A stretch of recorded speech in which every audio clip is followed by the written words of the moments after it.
अस्सलाम वालेकुम my YouTube family, welcome back to my channel life in Mariam. कैसे हैं आप सब लोग? I hope you all are well. और आज का जो व्लॉग है ना, ये 2-3 दिन का व्लॉग है। तो 9-10 मुहर्रम वाले दिन जुनैद की छुट्टी थी, जुनैद भी घर में थे। तो वही सुबह देर से उठने के बाद नाश्ता किया। नाश्ता करने के बाद मैं अपने कामों में लग गई थी और जुनैद जो है ना कब्रिस्तान चले गए थे। हमारे वहाँ पे ना ईद पर जाते हैं और यहाँ पे ना मुहर्रम 9-10 मुहर्रम वाले दिन ये लोग जाते हैं कब्रिस्तान। और उसके बाद जब जुनैद आए हैं तो जुनैद बता रहे थे कि वहाँ पे उन्होंने कब्रें सीधी कर दी थी, यानी कि हमारी एक दादा दादी की कब्र है, बीच में चाचू की कब्र है। तो जुनैद कहते सिर्फ एक ही कब्र थी, बाकी दोनों उन्होंने सीधी कर दी थी, फिर इन्होंने दोबारा से सही की है। और फिर उसके बाद जुनैद आए हैं और जुनैद ऊपर काम करने चले गए। ऊपर कमरा बन रहा है, कंप्लीट हो गया था, बस उसकी सफाई करनी थी। इन्होंने अच्छे तरीके से ऊपर धोया था सारा, ताकि फिर उसके बाद सामान शिफ्ट करना था। तो बस 2 दिन जुनैद यही काम करते रहे और फिर सामान ऊपर शिफ्ट कर दिया था। और 9-10 मुहर्रम वाले दिन मैंने कोई खाना वगैरह नहीं बनाया था। 9 मुहर्रम वाले दिन ना मैंने मेरी मदर इन लॉ ने हमने मिलके ना गुड़ वाले चावल बना लिए थे और वो हमने जो है ना वो बांट दिए थे। और फिर उसके बाद जो है ना अम्मी के घर से आए थे देख के चावल रात को। अम्मी को पता है मुझे देख के चावल पसंद है, तो इसलिए अम्मी ने मेरे लिए भेजे थे। और बस सिग्नल वगैरह बंद थे ना, तो भाई ने मुझे बता दिया था इतने बजे गाड़ी चली है व्हाट्सएप पे। और फिर हम लोग 4 घंटे के बाद अंदाजे से चले गए थे। हम लोग 7:30 बजे गए हैं और वहाँ पे गाड़ी आई नहीं थी। फिर इंतज़ार कर करके 9 बजे जाके भाई आया है। और फिर जो है ना उसके बाद हम फटाफट से घर आए और जुनैद बस कहते हैं मुझे जल्दी से खाना डाल दो, मुझे बहुत ज़्यादा भूख लग रही है। तो बस आके हमने फटाफट से हमने चावल खा लिए।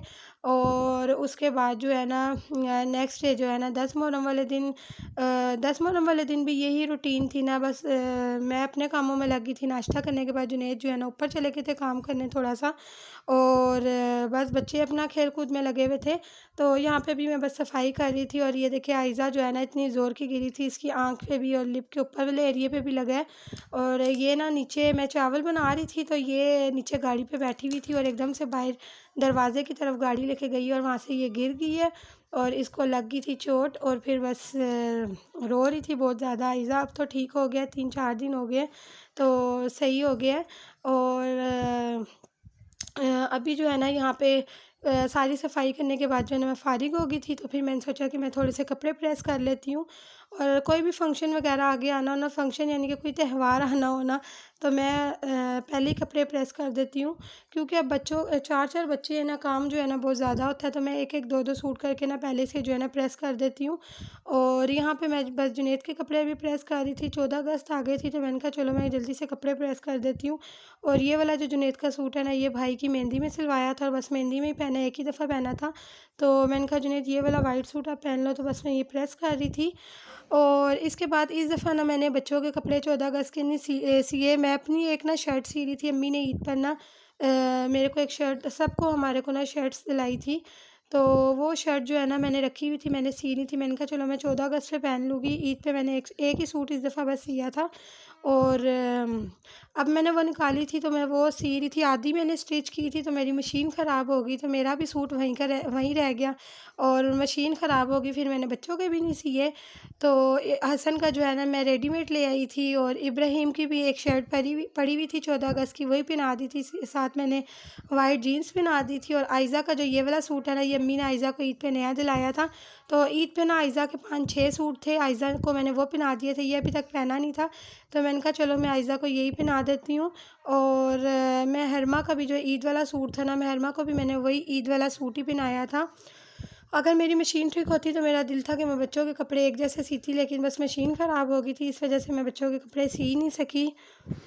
और सबसे पहले जो है ना मेरी एलसीडी ख़राब हो गई थी, तो फिर वो 1 महीने के बाद ठीक होके आई है। पहले एक दुकानदार को दिखाई थी, उसने कहा नहीं ठीक होनी। फिर हमने एक दुकानदार को और दिखाई, उससे भी नहीं ठीक हुई। फिर इसके बाद जो है ना हमने हायर की है, हायर कंपनी वालों को दिखाई, तो उन्होंने यही कहा कि 1-2 साल पुरानी जो हो ना वो हम लोग ठीक कर देते हैं, जो बहुत पुरानी हो ना तो फिर उसके पुर्जे नहीं मिलते हैं। तो फिर उसके बाद जो है ना एक दुकानदार के पास और लेके गए, तो फिर उसने ठीक करके दी और फिर इस तरह 1 महीने के बाद ठीक होके आई है। और फिर उसके बाद जो है ना मेरी सिलाई मशीन भी ख़राब हो गई और फिर उसके बाद जो है ना मेरी वॉशिंग मशीन भी ख़राब हो गई है।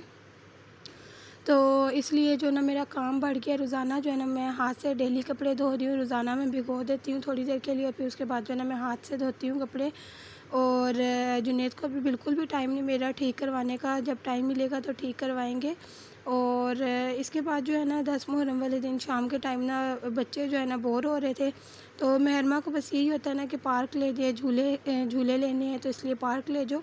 तो फिर ये तंग कर रही थी, तो मैंने कहा जुनैद थोड़ी देर के लिए हम लोग चले जाते हैं। तो फिर ना मैंने बच्चों के कपड़े चेंज नहीं किए थे, जो बच्चों को सुबह पहनाए थे ना उन्हीं कपड़ों में बच्चे आ गए थे। और मुझे जुनैद कहते हैं कपड़े चेंज कर लो, तो मैंने ना 10 मिनट के लिए कपड़े चेंज किए थे, और इतनी ज़्यादा मुझे गर्मी लग रही थी ना, तो फिर मैंने कपड़े दोबारा से चेंज करके घर वाले ही पहन लिए थे।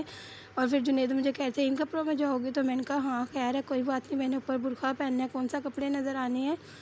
तो फिर उसके बाद हम पार्क आ गए। सिर्फ बच्चों को 2 झूलों में बिठाया, एक ट्रेन में बिठाया था और एक ने जंपिंग में बिठाया था।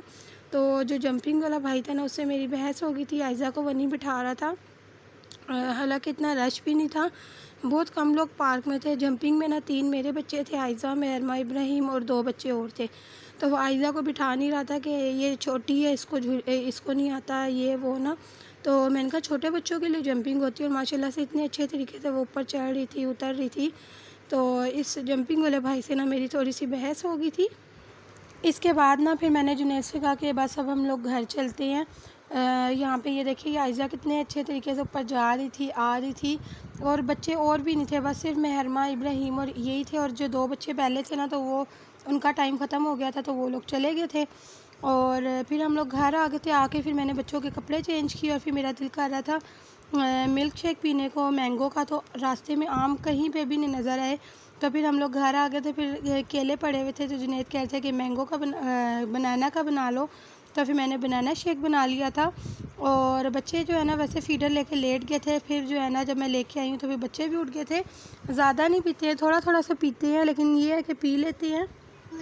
और बस यही मेरी रूटीन है कि इसी कमरे में सुबह से शाम हो जाती है, शाम से रात हो जाती है। बच्चे जो है ना नीचे होकर आ जाते हैं, लेकिन मैं बहुत कम जाती हूँ, क्योंकि अगर नीचे चले जाओ ना तो काम सारे जो है ना वहीं के वहीं रह जाते हैं। इसलिए ना मैं बहुत कम नीचे जाती हूँ। कभी जब फ्री होती हूँ तो फिर मैं नीचे चली जाती हूँ। और इसलिए ना एक हफ्ते में जो है ना एक व्लॉग ही मैं अपलोड करती हूँ, ताकि ना आप लोग बोर भी ना हो। एक ही रूटीन को देख के कोशिश करती हूँ कुछ नया कर सकूँ, कुछ नया दिखा सकूँ।